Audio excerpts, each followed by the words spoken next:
28-3 ordered by Putin. When the Patriots erased a 28-3 deficit in Super Bowl LI, it didn't just feel improbable, it felt impossible. No team had ever pulled off a comeback like that on the biggest stage. And that's exactly where the conspiracy begins. The theory traces back to 2005, when Patriots owner Robert Kraft visited Vladimir Putin in Moscow. Kraft showed Putin one of his Super Bowl rings. Putin allegedly pocketed it and never gave it back. Kraft later called it theft, until the White House reportedly urged him to call it a gift to avoid diplomatic fallout. Fast forward to 2017. The Falcons are dominating. Brady looks mortal. Then suddenly, everything flips. Atlanta stops running the ball. Play calling collapses. Flags start landing at perfect times for New England. Cameras catch Kraft grinning before the comeback is even complete.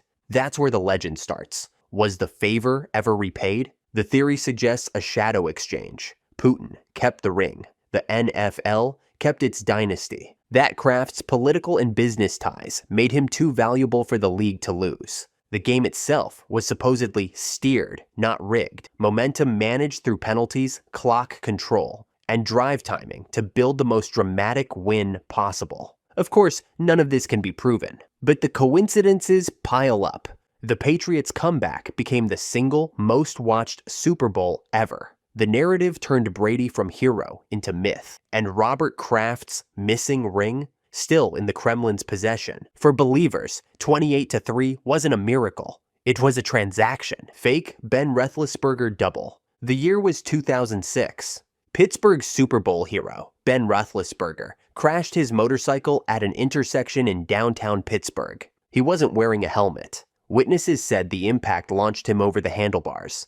The bike shattered. His jaw was broken in several places. His head hit the windshield. For a few hours, news stations treated it as a potential fatality. Then, just like that, the story changed. By that afternoon, reporters were told Ben would recover. No brain damage, no long-term injuries. Within months, he was back in the lineup. But something about him seemed different. The way he moved, the way he spoke, even the shape of his face. And that's where the theory begins. Online sleuths claim the real Ben Roethlisberger died in that crash, and the man who returned was a double, an athletic look-alike quietly inserted to keep the Steelers' championship window alive. Fans compare pre-2006 and post-2006 photos side by side. The jawline looks broader, the facial hair thicker, the demeanor quieter. They point to interviews where his voice sounds slower and games where his play style shifted from reckless improvisation to structured pocket passing. Of course, reality says surgery changed his appearance. Roethlisberger himself admitted doctors had to rebuild parts of his face with titanium plates. But conspiracy forums took that medical truth and built a legend around it. It's absurd, but it's also oddly poetic, because after 2006, Big Ben did become a different quarterback. More cautious, more mechanical, less of the fearless gunslinger he once was. The man who came back still wore number 7. But to some fans, the real one never left that intersection. The Blackout Bowl, Super Bowl 47, February 3rd, 2013. The Ravens were dominating the 49ers in the Super Bowl. Joe Flacco was dealing. Baltimore's defense was in control. And by the third quarter, the score was 28-6. Then, suddenly, everything went dark. For 34 minutes, half of the Superdome lost power. The broadcast cut. The players stood on the field, waiting. Momentum vanished. And when the lights came back on, the 49ers came alive. That's where the conspiracy starts. The theory claims the Blackout Bowl wasn't an accident at all. It was deliberate. The NFL needed a close game, not a blowout, in front of one of the biggest audiences in sports. Ratings were dipping. Twitter exploded. And just like that, the delay turned a one-sided game into a classic. Some say the outage came from a malfunctioning relay device installed days before kickoff, a brand new piece of power equipment added for safety. Others believe the league or the stadium operator triggered it to give San Francisco time to regroup.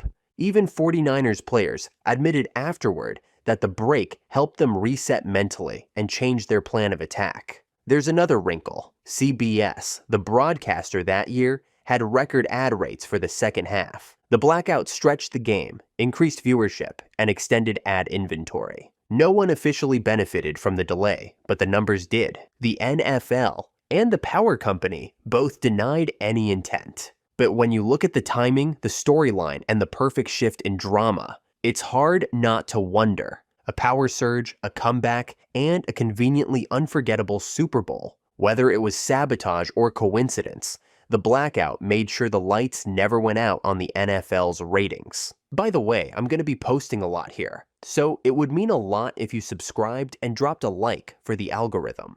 NFL rigged for the Chiefs, the modern dynasty theory. By now, it's become its own meme. The NFL loves Patrick Mahomes.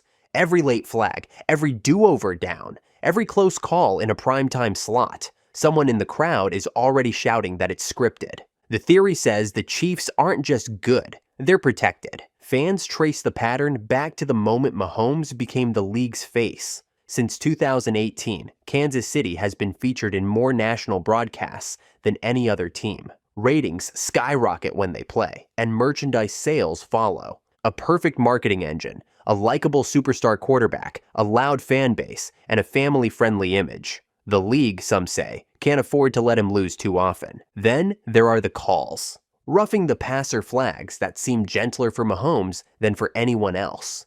Do-over, third downs in the 2023 AFC title game that extended a drive. Defensive holds that appear on one side of the ball, but not the other. Every close finish fuels the idea that the NFL's officials are guarding its ratings leader. The numbers, of course, can be explained. Great teams get more calls because they're on offense more. Star quarterbacks draw more attention from cameras, and slow-motion replays amplify every borderline hit. But perception is everything, and perception says the whistle follows the crown.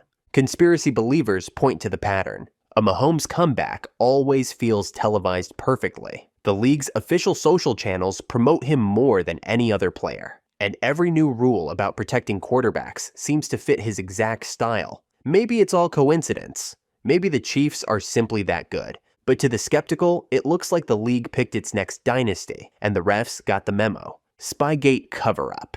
Before Deflategate, there was Spygate, the original scandal that almost cracked the Patriot dynasty open. In 2007, the Patriots were caught filming defensive signals from the New York Jets' sideline. The NFL fined Bill Belichick $500,000, the team another $250,000, and took a first-round pick. It looked decisive, until you realize the tapes themselves were quietly destroyed. That's where the conspiracy begins. Commissioner Roger Goodell claimed he had all the evidence reviewed and shredded to close the matter. But insiders say those tapes showed far more than one sideline camera. Entire game plans, walkthroughs, and opponent practices allegedly cataloged for years. If released, they might have undermined multiple Patriots championships and the credibility of the league's biggest brand. Why would Goodell bury it? Money and mythology. The Patriots had become the NFL's ratings engine. Brady was the perfect hero, Belichick the perfect villain. A real scandal risked billions in sponsorships and a decade of highlights, so the league staged accountability and buried the rest. Whistleblowers claimed league officials personally collected and shredded the footage. Others said Belichick kept backup copies. No one has ever seen the full tapes. On paper, justice was served. In reality, the evidence vanished, the dynasty rolled on, and Spygate became just another chapter in the NFL's most successful storyline. Super Bowl 36 clock job, the kick that beat the clock, February 3rd, 2002. The Patriots and Rams are tied, 17-17. Tom Brady, still a backup turned starter, drives New England downfield in the final seconds. Adam Vinatieri lines up for a 48-yard field goal. The ball is snapped, the kick is good, confetti falls, and the clock reads 0-0. But replay that moment carefully. Several frames show 1, maybe 2 seconds still glowing on the scoreboard when the ball cleared the uprights. By rule, there should have been a kickoff. Instead, the broadcast cut straight to celebration. Game over. That's the seed of the clock job conspiracy. The theory says the league froze the game clock early to seal the perfect ending. The Rams, a team of record-breaking offense, would have had one more play with a live ball, and the league didn't want it. A Cinderella story was more valuable than an overtime risk. The Patriots' first title was worth a generation of marketing. The underdog, the young quarterback, the post-9/11 unity symbolism. One extra kickoff could have ruined that symmetry. The official explanation was timing variance. Human operators manually stop the clock after every scoring play, and stadium feeds aren't perfectly synced with television.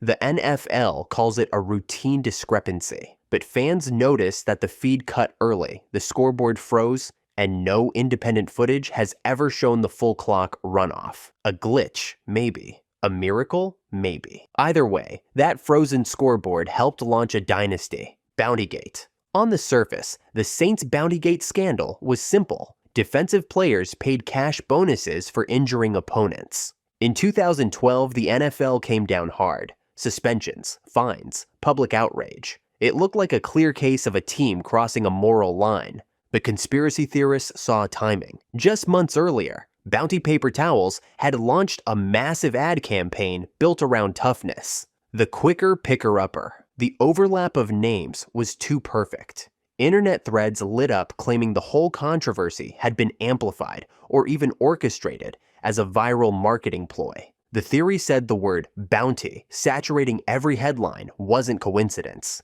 It was a stealth product placement that cost nothing and reached millions. The supposed evidence. Bounty's parent company Procter & Gamble bought record ad space during NFL broadcasts that season. The NFL's disciplinary press release used the word bounty over 30 times, and no one in the league ever used that term internally before the media storm. Coaches called it a pay-for-performance pool. There's never been proof of a connection. The NFL insisted the name came from investigative notes, not branding. P&G denied everything, but for conspiracy minds, the alignment was poetic. A scandal that sold paper towels, a punishment that boosted viewership, and a league that somehow came out richer on the other side. Maybe it was coincidence. Maybe it was the cleanest mess Bounty ever picked up. 1 yard short. The last play that never crossed the line. Super Bowl 34, January 30th, 2000. The Titans were down by 7 seconds left. Ball on the 10. Steve McNair hit Kevin Dyson on a quick slant. Dyson turned, stretched, dove, and fell a single yard short. The Rams won. It became one of the most iconic endings in NFL history. But for some fans, it wasn't the whole story. Slow down the broadcast footage and you see what they see. Dyson's arm fully extended, the ball hovering right at the goal line before he's hit. Depending on the frame you pause, it might even cross. The official angle was taken from behind the play, not down the line. No pylon cam, no laser measurement, no high-def zoom. The league's clearest angle was conveniently blocked by a referee. That's where the theory starts. Some insist Dyson did break the plane, but the league froze the result. The Rams, led by Kurt Warner and The Greatest Show on Turf, were the better marketing story for a new millennium. A fairy tale offense rising from nowhere, perfect for primetime. A Tennessee win would have been gritty, defensive, forgettable. A St. Louis win sold highlight reels and Super Bowl DVDs.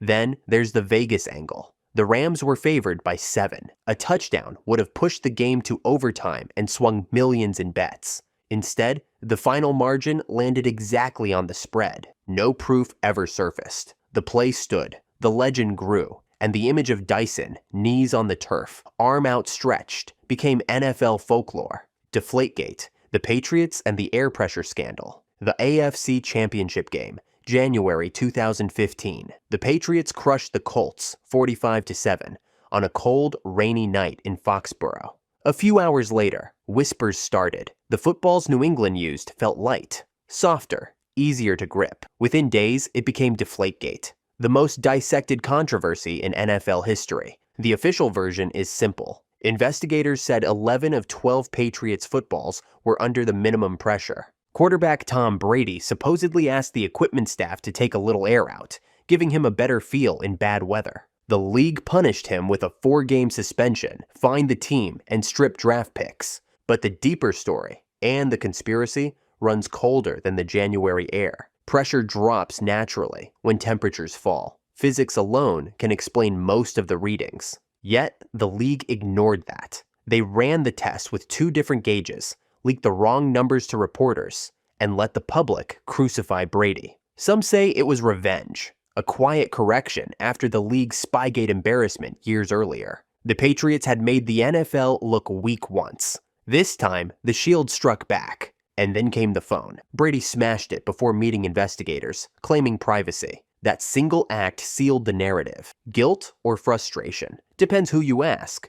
But it was enough to feed the storyline the league needed, that even the greatest had to kneel to the rules. In the end, the Patriots won another Super Bowl that year. The NFL never released the full test data. The air pressure numbers vanished. Maybe the balls were soft. Maybe the evidence was. Either way, the scandal reminded everyone who really controls the game. Colts framed Patriots, the alternate Deflategate theory. Every scandal has two sides. In this one, New England's fans still believe the Colts set the trap. In 2014, the Colts tipped off the league that Patriot game balls felt light during the AFC Championship. Investigators measured the pressure, leaked it, and the Deflategate storm hit. But here's the twist. According to the alt theory, the Colts didn't discover anything. They engineered it. Indianapolis equipment staff had been complaining about Brady's ball prep for years. Before the title game, they allegedly tampered with a Patriots ball brought to them for inspection, letting a small amount of air out so that, when tested later, the pressure drop would look incriminating. They alerted league officials before kickoff, guaranteeing a post-game sting. By the time the Patriots blew them out 45-7, the narrative was already loaded. Supporters of the theory point to a few facts. The Colts were the only team to ever make that type of complaint. The officials' pressure gauges gave inconsistent readings. One favored the Colts argument, one didn't. The smoking gun text messages from Patriot staff never mention air pressure directly. To New England believers, the timeline is too perfect. The league got its headline, the Colts got revenge, and the Patriots got tagged as cheaters forever. The NFL never reopened the investigation, and no one proved a setup. But inside Foxborough, they still whisper that the real scandal wasn't the air that left the footballs. It was the trap that filled them. Kraft's master plan via the Michael Jackson tour. How the Patriots were really bought. Before the trophies and the dynasty, Robert Kraft was just a local paper products executive who loved football and couldn't buy the team he wanted. The Sullivans owned the Patriots through the 1980s, and they were drowning in debt. They had poured millions into a business partnership with the 1984 Michael Jackson Victory Tour, a venture that was supposed to save their finances.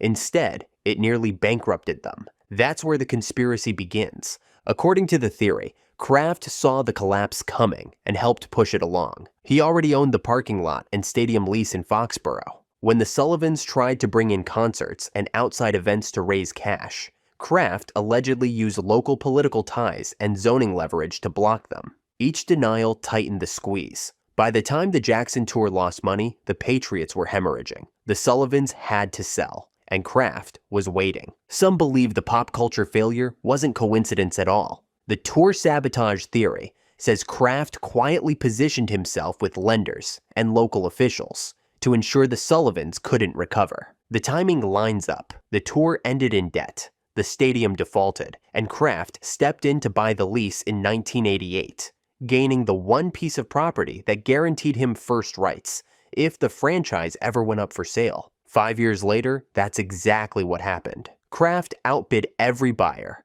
purchasing the team outright in 1994. The rest is history. There's no proof he orchestrated anything, but the trail of opportunity is hard to ignore. A failed concert tour, a bankrupt family, and one businessman who turned it all into a dynasty. For skeptics, it's luck. For conspiracy believers, it's the longest drive. Robert Kraft's real first championship. Pete Carroll's goal line call. Super Bowl 49, February 1st, 2015. The Seahawks are 1 yard from a second straight championship.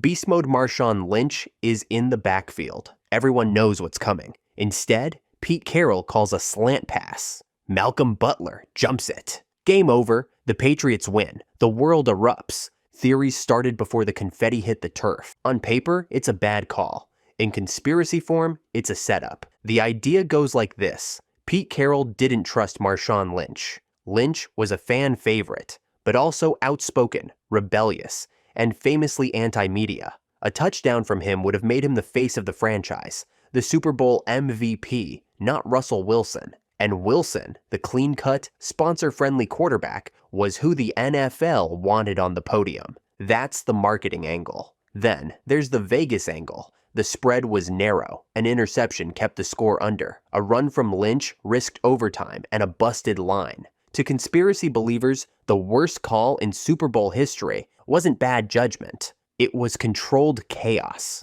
Even Seahawks players still whisper about it. Multiple veterans said they were shocked the ball wasn't handed off. Lynch himself called the decision business. Carroll defends it to this day, claiming matchup data and clock management drove the call. Maybe it was analytics. Maybe it was ego. Maybe it was the league protecting its narrative. A polished MVP quarterback over an anti-establishment running back. The result? A dynasty reborn in New England, a locker room fractured in Seattle, and one of the most questioned play calls in football history. Because if that pass was truly a mistake, it was the most convenient one the NFL ever had. Officiating favoritism and dynasty manufacturing, the league's invisible hand. No sport depends on its referees more than the NFL. The theory is simple. The league quietly steers outcomes through officiating tendencies to build dynasties, protect stars, and keep storylines alive. You can't rig a game outright, but you can manage momentum with one well-timed flag. Take Super Bowl 40. The Seahawks got flagged 7 times for 70 yards.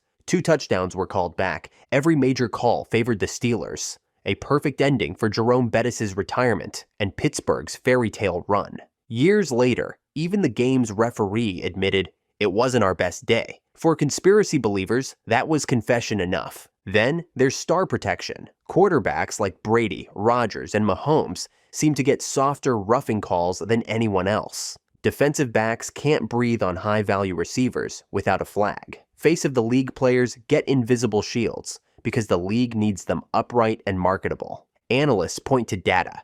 Games featuring certain quarterbacks have statistically fewer holding calls on their offensive lines and more DPI flags on opponents. Coincidence? Maybe. Or maybe the officials are subconsciously influenced by league emphasis memos, the so-called point of focus, reminders that just happen to favor marquee matchups. It's not overt corruption, it's subtle curation, a roughing call that extends a drive, a hold that erases a comeback, a flag that lands exactly when the broadcast hits its peak audience. Every dynasty has talent, but the theory says every dynasty also has help from the men with whistles. Because in the NFL, you can't market chaos, but you can manage the narrative. The Snow Game versus Lions. December 16th, 2001. The Packers hosted the Lions at Lambeau Field in what fans now call the Snow Game. Sheets of snow fell all day, turning the turf white. Detroit's passing offense vanished.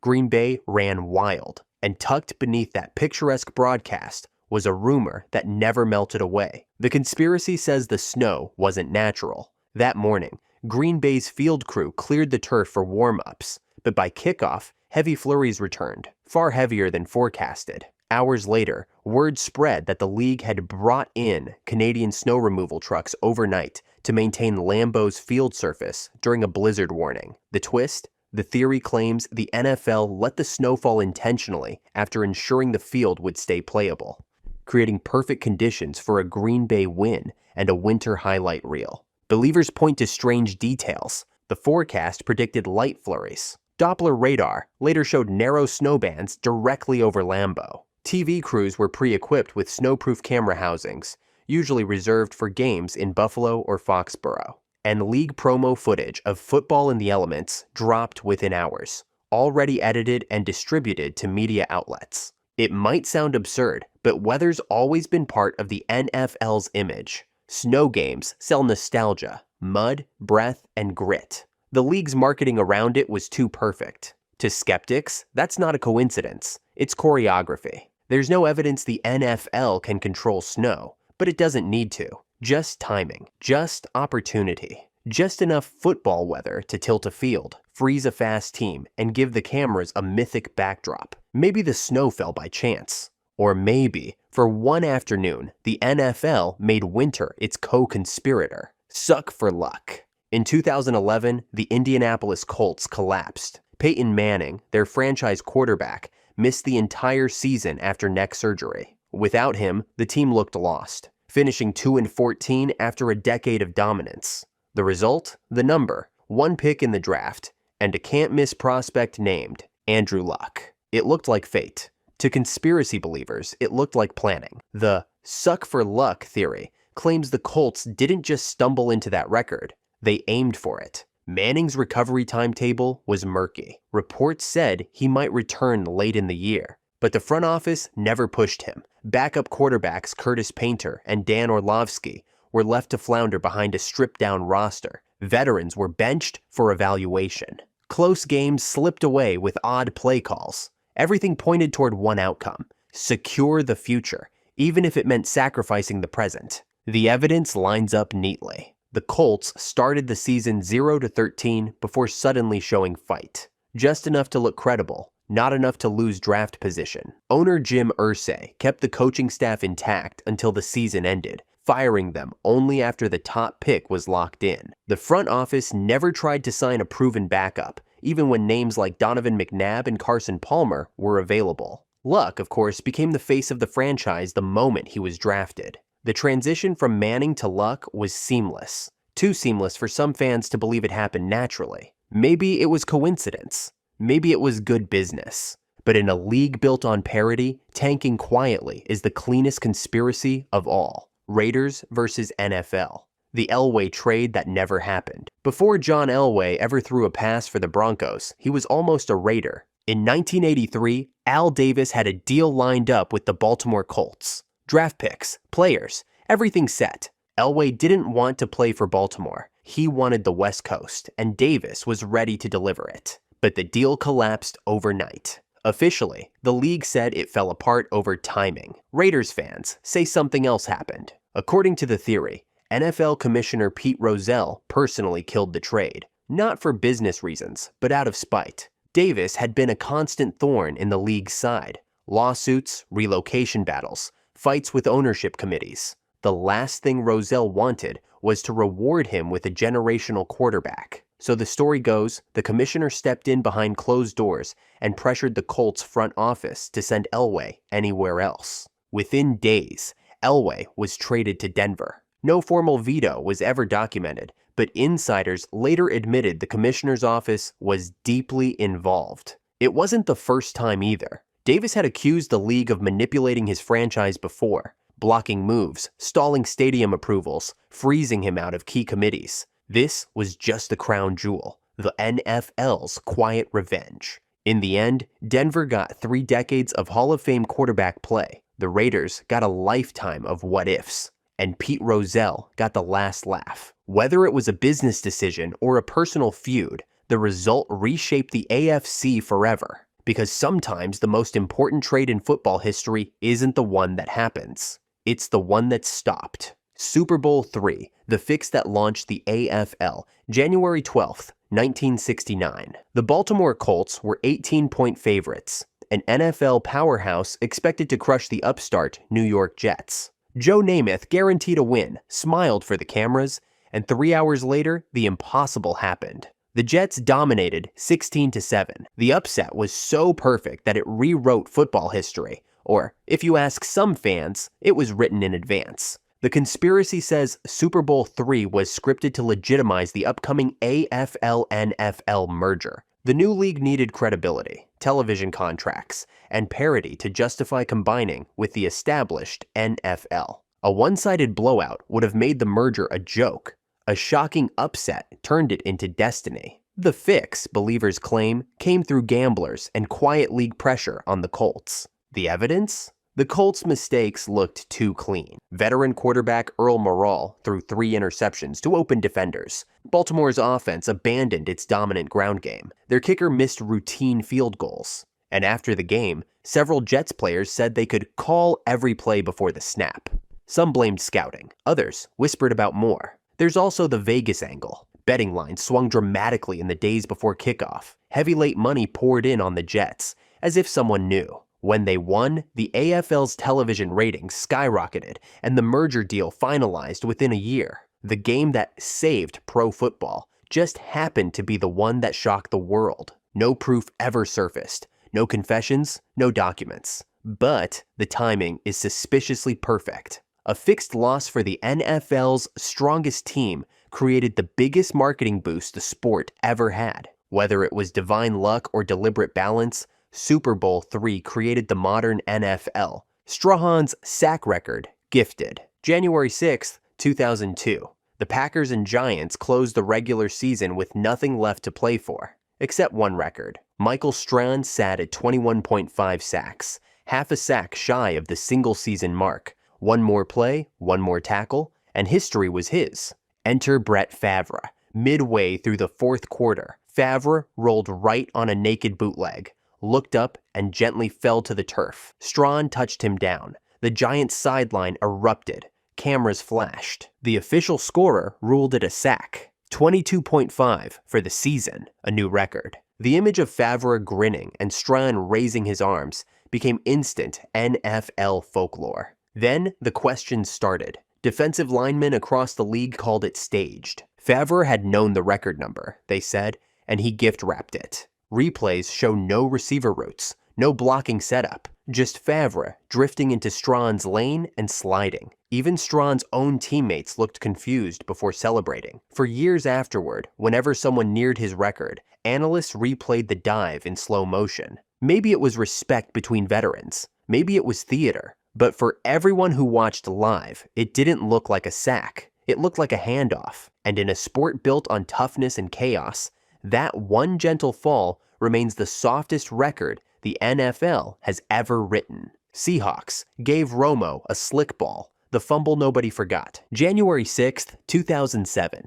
NFC wildcard, Dallas versus Seattle. Late in the fourth quarter, the Cowboys line up for a short field goal that would put them ahead. Tony Romo, then a young quarterback doubling as the holder, crouches down to catch the snap. The ball hits his hands and slips. Just like that, the kick never happens. The Seahawks recover. The game and Dallas's season are over. What looked like a tragic fluke turned into a full-blown conspiracy. The theory says Seattle's equipment staff doctored the football. Holders get their own set of K-balls, special kicking balls. And in those days, new balls were used for every game. Stiff, slick, and waxy out of the box. Teams usually broke them in with brushes and heat lamps before kickoff. According to believers, the Seahawks forgot to rough up one of them, handing Romo a fresh, polished ball that was impossible to grip in the cold. After the game, players on both sides admitted the footballs felt unusually slick that night.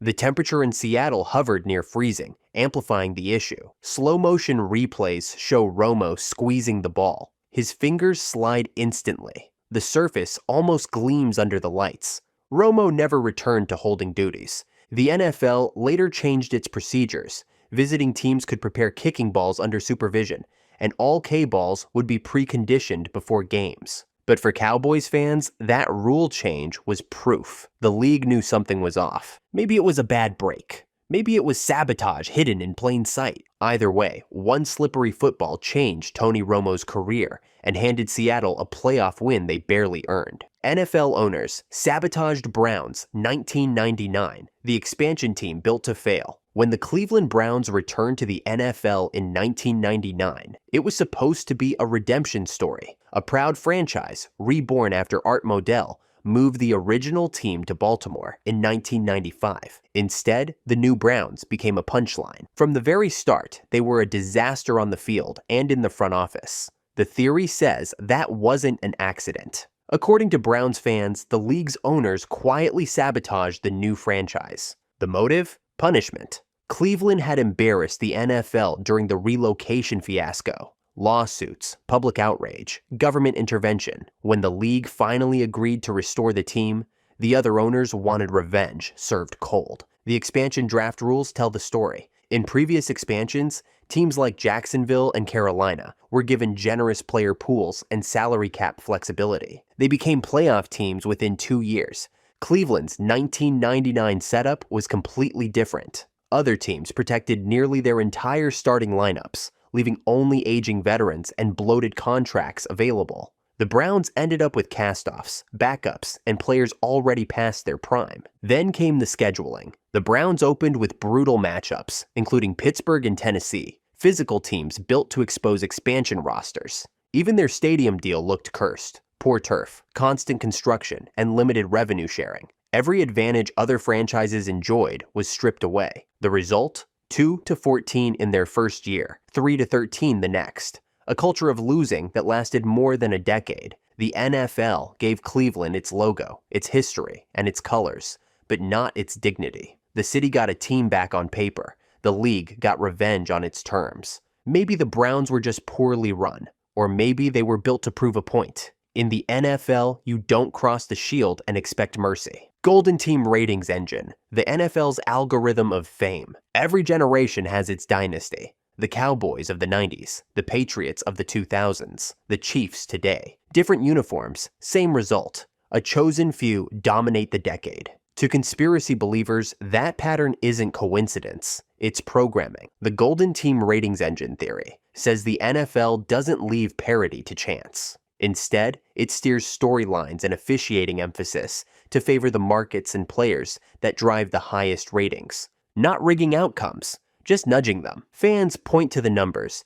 Every era's golden team coincides with peak television contracts and merchandise booms. When the Cowboys owned the 1990s, the NFL was finalizing billion-dollar network deals. When the Patriots rose, the league was expanding globally and needed a clean dynasty to anchor its brand. Now, the Chiefs dominate as streaming platforms and international audiences become the focus, with Mahomes as the perfect global face. It's all too perfect for skeptics. A lovable quarterback, a marketable coach, a nationwide fan base, and a playoff path that always seems narratively flawless. Calls swing their way at pivotal moments. Schedules feature endless primetime games, and their biggest rivals are always just good enough to make the league look competitive. The idea isn't that Goodell is in a booth pressing buttons. It's that the NFL acts like a content company. Matchups are weighted for storylines. Refs receive point of emphasis memos that align with marquee players. The machine rewards familiarity and drama, not randomness. The league denies it all, of course, but the evidence is visible every Sunday, every broadcast shot, every comeback script, every headline, because in the NFL's entertainment economy, parity doesn't sell. Dynasties do, and the Golden Team Ratings Engine keeps them running. If you enjoyed this, I'm going to be posting a lot here, so it would mean a lot if you subscribed. Thanks for watching.